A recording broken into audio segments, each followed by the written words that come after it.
pour la culture. Faites-nous rire, Anna, ce matin. Oui, alors pour le coup, c'est un gars qui sait changer une roue, qui va vous faire rire ce matin. Ah ouais. C'est vrai? Parce que je n'y croyais pas moi-même, mais figurez-vous que je vais vous parler d'un ingénieur humoriste. On n'y croit pas, hein. Génial. Voilà. Et pourtant, vraiment, je vous le recommande, il s'appelle Karim Duval. C'est vrai que moi, j'appelle pas le mari de ma cousine ingénieur quand j'ai envie de rigoler pour une soirée. Non, je ne fais pas ça. lui. J'ai tort. Oui, peut-être. En tout cas, c'est vrai que Karim Duval me prouve que j'ai tort. Il a fait sa prépa, hein, il a fait l'école centrale, il a tout de suite chopé un gros boulot, évidemment. Pendant 3 ans, il a troqué sa cravate d'ingénieur et la nuit, il vivait sa vie d'humoriste. Puis à un moment, il s'est dit, ça suffit. Je me consacre à ma passion. C'est déjà son 3e spectacle. Donc vraiment, il a une vraie expérience maintenant. Et Donc là, il n'est plus du tout ingénieur, il fait que il ne humoriste. fait que ça. Son spectacle actuel s'appelle, qui est en tournée dans toute la France et qui cartonne, s'appelle Entropie. Alors je vous rassure, je ne sais pas ce que ça veut dire non plus. C'est un principe de physique qui mesure le degré de chaos d'un système. Et ben pour Karim Duval, le chaos de notre système, ça passe forcément par les nouvelles technologies. Écoutez. Ah, il fatigue les gens qui s'extasient devant la dernière innovation en date. Hein. C'est comme ces gens qui aujourd'hui encore en 2026 ont besoin de camper devant l'Apple Store pour acheter le dernier iPhone. Ouais, on est des fans des nouvelles technologies. Non, t'es juste faible face à la pub. Non, est-ce que les gens qui se ruent sur une Nutella moins 50, ils disent ouais, on est des fans de pâte à tartiner? Ben non. Ils assument en silence leur statut de cassos, c'est tout. Et ben les fans à ce point de Apple, c'est des cassos qui se la jouent technique. Bah ouais, parce que l'iPhone 17, il a un zoom 6 fois, il fait des photos en 16K. Tu vas prendre des photos de lasagne, Jean-Philippe, ok? Tu vas faire des selfies sur un poney avec ta fille, à contre-jour, et tu vas les envoyer à ta mère, et ta mère, elle est myope. Mais il a tellement raison. Ah oui, Mais c'est oui. vrai, il a tellement raison. En fait, il se moque de nos nouveaux modes, finalement, de vie, de consommation. Exactement. Et mine de rien, il a un talent d'écriture Ah oui. assez dingue, ce qui fait que on rigole beaucoup, mais on sent, on se dit, mais Il a en raison. fait, il y a peut-être 2-3 trucs à changer. Les téléphones portables qui étaient censés, je vous rappelle, nous faire gagner du temps.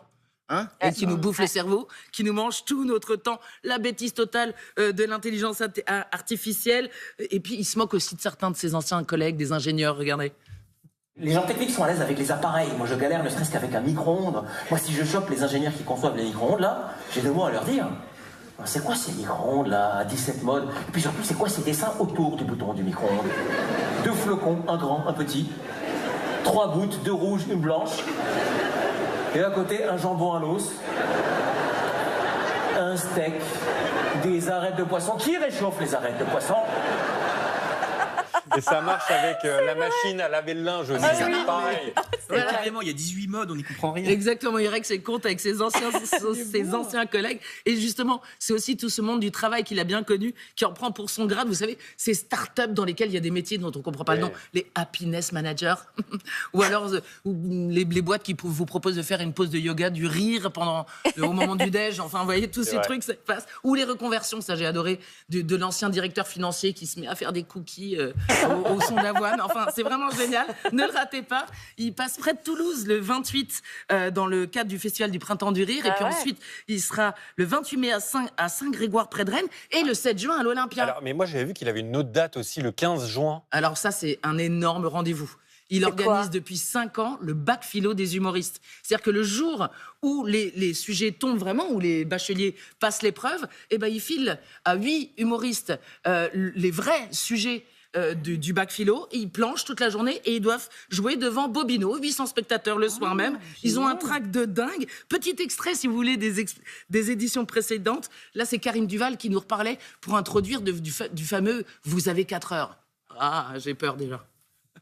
Le fameux « vous avez 4 heures », ça il me manque. Hein. Parce que quand, aujourd'hui, dans nos vies speed, quand est-ce qu'on nous pose la question « vous avez 4 heures » Quand est-ce qu'on nous dit « vous avez 4 heures hein » Avoir 4 heures aujourd'hui, libre, déconnecté, sans téléphone, en silence, pour répondre à une question philosophique, ça s'appelle une retraite spirituelle. Hein. Ça coûte 500 balles. Hein.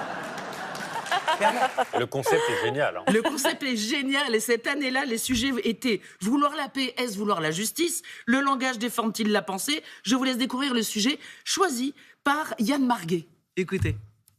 Peut-on s'accorder sur ce qui est juste? Apparemment pas. Hein. Si on regarde l'Assemblée nationale, c'est quand même eux qui sont censés vous représenter dans la définition de ce qui est juste. Vous avez vu la gueule du bazar? Ils sont jamais d'accord, les mecs. Majorité relative, 49-3, motion de censure, amendement, fronde des députés, dissolution de l'Assemblée nationale. Vous savez que les Inuits ont 27 mots pour décrire la neige? Chez vous, vous avez quand même 14 méthodes pour pas être d'accord. Ils sont excellents. Donc ça, c'est le 15 juin, comme les bacheliers. Et pour Karim Duval, n'oubliez pas, le 28, près de Toulouse. Et puis ensuite, des dates partout. Et Olympia, le 7 juin. Vous aviez eu quelle note en philo, vous? Ah, moi, j'avais une assez bonne note. Ah oui? 12, je crois, 13. Ah, bah, c'est pas bonne bonne. note, oui. Je Oh, si, sais- c'est bien. Oh, c'est pas mal. En Moi, je philo. sais Ah, pas c'est si gentil. Marguerite aurait eu la Vous seriez la prêt à vous y mention. remettre, vous? Je sais Alors pas. non, parce que moi, je suis sorti de l'épreuve en me disant je vais avoir 14, j'ai tout cartonné, j'ai eu 8. Ah bah voilà. Mais J'ai été en littéraire. Ah, c'est le mince. problème de la philo, c'est que c'est subjectif finalement. Exactement. Allez, je vous donne la suite du programme avec un sujet qui nous concerne